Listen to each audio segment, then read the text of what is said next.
Good morning friends, मैं आपका दोस्त सुंदर। आज दोस्तों हम एसी के बारे में बात करेंगे। एसी नहीं चलता उसके बारे में बात करेंगे। पिछली वीडियो में हमने एसी के पार्ट्स देखे, कौन से पार्ट कहाँ लगे होते हैं, कौन कौन से पार्ट होते हैं, उनके बारे में हमने पूरा डिटेल से जाना। और हमने ऑटो एसी के बारे में भी जाना, मैनुअल एसी के बारे में जाना, और जितने भी उसमें मेन पार्ट होते हैं जैसे कि कंप्रेसर हो गया, कंडेंसर हो गया, कूलिंग कॉइल होगी, पाइप्स होगी, हाई प्रेशर पाइप होगी, वाल्स हो गए, और हमने आरडी बोतल के बारे में जाना। लेकिन आज हम डायग्नोस करने के बारे में जानेंगे कि कार के अंदर अगर एसी कंप्रेसर नहीं चलता या एसी अंदर कूलिंग नहीं करता तो क्या क्या कारण हो सकते हैं कि हमारे कार के अंदर एसी सिस्टम में कहाँ फॉल्ट आया है। इस फॉल्ट को डायग्नोस करने के लिए हमें कौन कौन से पॉइंट को चेक करना होगा, तो उस चीज़ के ऊपर हम बात करेंगे। क्योंकि पार्टों के बारे में भी जानना बहुत ज़रूरी है, लेकिन जब एसी सिस्टम नहीं काम कर रहा तो उसके बारे में हमें पता होना चाहिए कि एसी सिस्टम काम क्यों नहीं कर रहा, उसमें क्या दिक्कत आई है, कौन सी चीज़ ख़राब है, कौन सा पार्ट में फेलियर आ रहा है या क्या दिक्कत है, उनके बारे में ही हम जानेंगे। तो क्योंकि एसी सिस्टम एक बहुत बड़ा पार्ट नहीं है, छोटा सा पार्ट है, लेकिन वैसे अगर वो काम नहीं करता तो बहुत बड़ी दिक्कत होती है। क्योंकि अंदर जब भी जो भी पैसेंजर्स है या ड्राइवर या ओनर्स होता है वो एसी बगैर कार को नहीं चला पाता, क्योंकि बहुत ही ज़्यादा गर्मी के मौसम में तो बहुत ही ज़्यादा दिक्कत होती है। तो इसलिए जो एसी होता है उसके अंदर क्या होता है कि एसी गर्म हॉट पोजीशन के अंदर उसे कूल कर देता है, अंदर का टेम्परेचर को बिल्कुल डाउन कर देता है। तो अंदर का जो है टेम्परेचर बिल्कुल डाउन होने के कारण जो अंदर पैसेंजर बैठे हैं उनके माइंड एकदम कूल रहता है और प्रॉपर तरीके से वो वर्क करता है। तो इसी तरीके से हमें एसी सिस्टम के बारे में आज जानेंगे कि एसी सिस्टम होता है जो कैसे काम करता है। अगर उसका एसी सिस्टम काम नहीं करता तो क्या कारण होता है। तो सबसे पहले हम स्टेप बाय स्टेप इस पे काम करेंगे कि कैसे हम एसी सिस्टम को चेक करेंगे। मान लीजिए आपके पास कोई भी कार आती है और कस्टमर बोलता है मेरा एसी नहीं काम कर रहा, अंदर बिल्कुल गरम गरम हवा आ रही है, तो आप सबसे पहले उसे किस तरीके से डायग्नोस करेंगे। क्योंकि आज की तारीख में जितनी भी गाड़ी है ज़्यादा करके सेंसर लगे हुए हैं एसी के अंदर।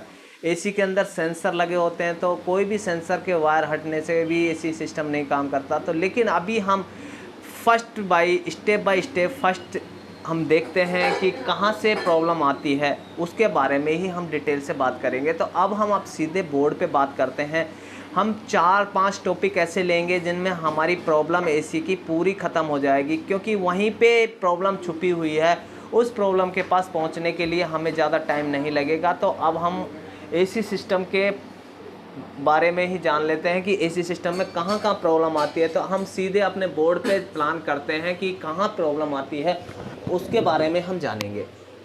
तो दोस्तों सबसे पहला एक टॉपिक आता है, जब आपके पास कार आती है तो पहला नंबर आता है कि आपको जब भी आप सबसे पहले कार के अंदर बैठिए और कार के अंदर बैठने के बाद में आप उसका ब्लोअर को चेक कीजिए। अगर आपका ब्लोअर मोटर है वो ऑन हो रही है या नहीं हो रही है। तो फर्स्ट आता है आपका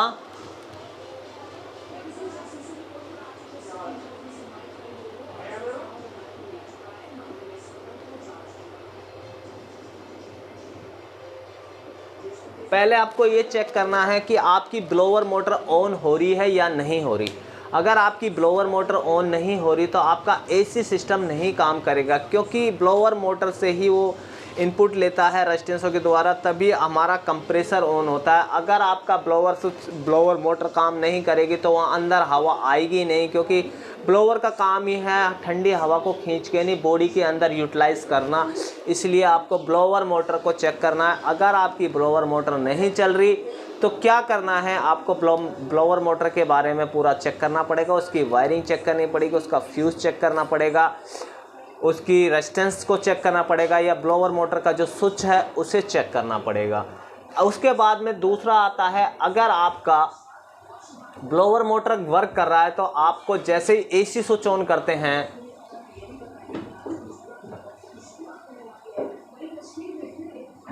स्विच ऑन करने पर आपका एसी कंप्रेसर ऑन होना चाहिए।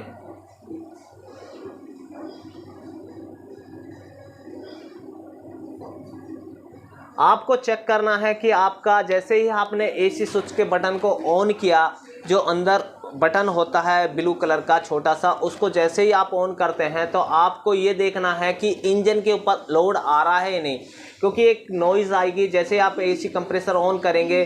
तो एसी कंप्रेसर पे क्या मैग्नेटिक क्लच होता है, जहाँ पे जैसे ही मैग्नेटिक करंट पहुँचता है तो करंट पहुँचते ही हमारा एसी कंप्रेसर ऑन होता है। अगर आपका एसी कंप्रेसर ऑन हो रहा है तो आपको चेक करना होगा कि मेरा एसी कंप्रेसर ऑन हो रहा है, इसका मतलब मेरा एसी वायरिंग के अंदर कोई दिक्कत नहीं है, हमारे और किसी सिस्टम में प्रॉब्लम है।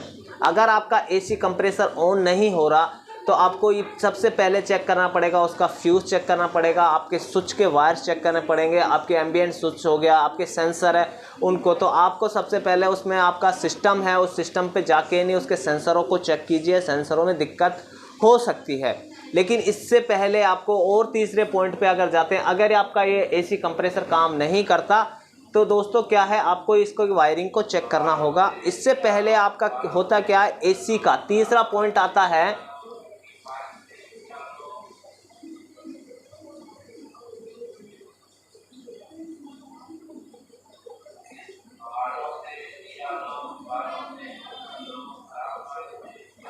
आपको क्या करना है, तीसरा पॉइंट एसी की गैस चेक करनी पड़ेगी। अगर आपका एसी की गैस नहीं होगी तो आपका कंप्रेसर ऑन नहीं होगा, क्योंकि जो वहाँ पे हाई प्रेशर स्विच लगा हुआ होता है, हाई प्रेशर स्विच क्या करता है, कट ऑफ कर देता है, और जिसके कारण ना आपकी गाड़ी का एसी कंप्रेसर ऑन नहीं होता। और आप क्या करेंगे कि आप वायरिंग के अंदर ही लगे रहेंगे, फ्यूज़ चेक करते रहेंगे, कंप्रेसर का आप रिले चेक करते रहेंगे। सबसे पहले आप एसी की गैस को चेक कीजिए।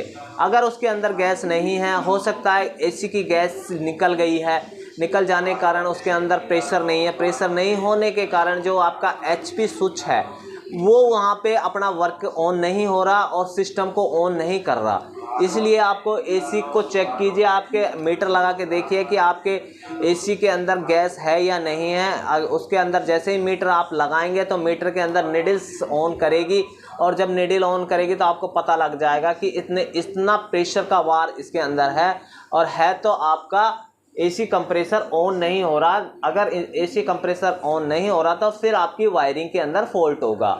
अगर आप पहले एसी की गैस चेक कर लीजिए। चौथा पॉइंट आता है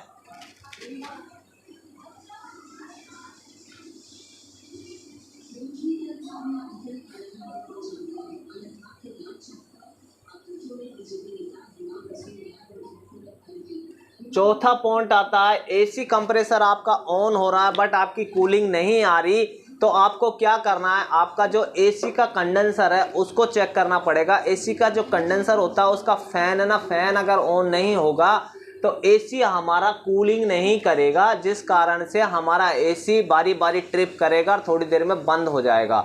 तो उसको आपको सबसे पहले एसी कंप्रेसर को ऑन कीजिए, ब्लोअर को ऑन कीजिए। ब्लोअर ऑन करने के बाद में आपका रेडिएटर जो एसी कंडेंसर है उस पर जो फैन लगा हुआ है उसको आप चेक कीजिए, आपका एसी कंडेंसर का फैन वर्क कर रहा है या नहीं कर रहा। अगर आपका एसी कंडेंसर का फैन वर्क कर नहीं रहा तो आपको उसका चेक करना होगा, उसका फ्यूज़ ख़राब हो सकता है, उसकी रिले ख़राब हो सकती है। अगर वो रिले या फ्यूज़ ख़राब है तो आप दूसरे उनमें नए रिप्लेस कर दीजिए और फिर आप उससे चेक कीजिए कि एसी आपका काम कर रहा है या नहीं कर रहा। अगर आपका ये तीनों चीज़ आपके सही हैं, चौथी चीज़ पे आप जाते हैं कि आपका पांचवी है आपका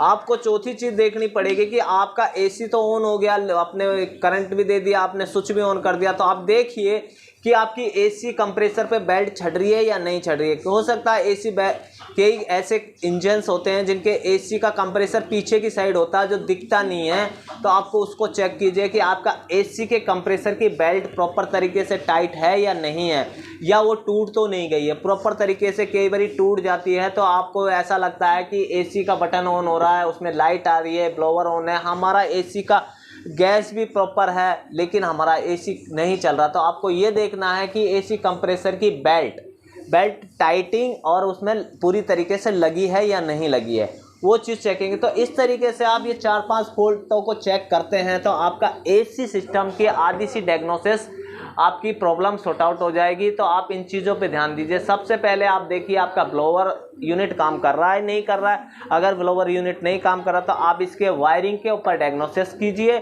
उसके बाद में आपका एसी का स्विच ऑन हो रहा है या नहीं हो रहा। अगर उसके अंदर लाइट आ रही है तो एसी कंप्रेसर पे आप जो वायर आ रही है उस पर वोल्टेज चेक कीजिए, वहाँ पे 12 वोल्टेज करंट आ रहा है या नहीं आ रहा। अगर नहीं आ रहा तो आपका एसी का जो रिले और एसी का जो फ्यूज है उसे चेक कीजिए।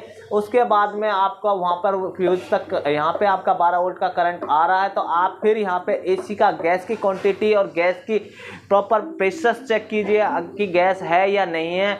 अगर उसमें गैस नहीं होगी तो भी आपका एसी सिस्टम नहीं चलेगा। अगर एसी गैस भी है तो आप उसमें चेक कीजिए एसी का जो कंडेंसर फैन है वो आपका काम कर रहा है या नहीं कर रहा। अगर वो काम नहीं कर रहा होगा तो भी आपका एसी सिस्टम 1 सेकंड चल के बंद हो जाएगा, क्योंकि हाई प्रेशर बढ़ जाता है और एचपी स्विच उसे ऑफ कर देता है। उस चीज़ को चेक कीजिए। 5वीं चीज़ आती है आपका एसी कंप्रेसर की बेल्ट। अगर बेल्ट भी टूट जाती है तो और भी इसके अंदर बहुत ऐसे फॉल्टें होते हैं जो मैं आपको आगे बताऊंगा कि कौन कौन से और फॉल्ट हो सकते हैं। फिर हम इसकी वायरिंग के बारे में भी देखेंगे। तो आज हमने आपको बताया 5 ऐसे पॉइंट बताए जो नॉर्मली आप चेक कर सकते हैं, जो विदिन ज़्यादा टाइम नहीं लगेगा, इस पर आप डायग्नोस कर सकते हैं। तो आपको पता लगा कि एसी सिस्टम अगर काम नहीं कर रहा तो अगर आप कैसे कैसे इसकी प्रॉब्लम पे आप पहुंच सकते हैं। तो आप इन 5 पॉइंटों को चेक करेंगे तो आपके एसी सिस्टम की प्रॉब्लम सॉर्ट आउट हो जाएगी। इसी के अंदर मैकेनिकल और इलेक्ट्रिकल तीनों चारों पॉइंट्स छुपे हुए हैं और आप इन पॉइंटों को चेक करेंगे तो आपकी प्रॉब्लम बिल्कुल सॉर्ट आउट हो जाएगी। तो आप इस तरीके से इसे डायग्नोस कीजिए एसी सिस्टम के बारे में। तो आपको ये वीडियो मेरी अच्छी लगी होगी। अगर आपको मेरी ये वीडियो अच्छी लगती है तो आप इसे शेयर कीजिए, सब्सक्राइब कीजिए और कमेंट करके मुझे बताइए आपको इससे अच्छी वीडियो किस टॉपिक पे चाहिए। अगर आप मेरे जो नंबर चल रहे हैं इस पे आप मुझे कॉल करके कहीं पे भी किसी भी समय आप मैकेनिकल, इलेक्ट्रिकल और एसी के बारे में आप मुझसे फ़ोन पे बात कर सकते हैं, जिससे मैं आपकी फ़ोन पे भी सहायता कर सकता हूं कि कौन कौन से टॉपिक पे आपको डायग्नोस करना होगा जिससे आपकी प्रॉब्लम सॉर्ट आउट होगी। तो आई आपको मेरी ये वीडियो में कुछ अच्छा लगा होगा। जो आपको कोई सा टॉपिक अच्छा लगा तो आप इसे कमेंट करके बताइए। Thank you, wish you well, धन्यवाद। मैं आपका दोस्त सुंदर।